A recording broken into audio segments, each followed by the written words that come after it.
Değerli hacımız, mən sübh namazına yeni başlamışam. Sübh namazından sonra yatmamaq şərtdir. Vacib deyil, amma sübhdən gün çıxana qədər yatmaq bəyənilən deyil. Yatmayıb o vaxtı dua eləsə, qənimət bilsə, nə gözəl. Yaxşı, çünki o vaxt duaların qəbul olan vaxtıdır. Bir, o vaxt ruzunun bölündüyü vaxt. İki, həm maddi, həm mənəvi. O vaxtda yatmağın da ən şirin vaxtı da həmin vaxtda təsadüf eləyir. Bəzən olur ki, hava soyuq olanda da təbii ki. Tez bazar da namazı qılıb deyirsən ki, gedim o isti yorğanı bürünüm. Yəni o qədər çəkir adamı.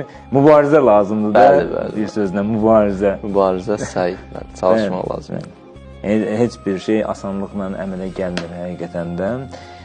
Hacı, bitirək icazənizlə, duanızla gözəl bir dua edin. İnşallah dua istəyənlər də var, çoxdur. Allah inşallah İmam Zaman Aleyhisselamımızın zuhurunu təcil eləsin. Allah siz dəyərli qardaşlarımı, dəyərli bacılarımı hifz eləsin.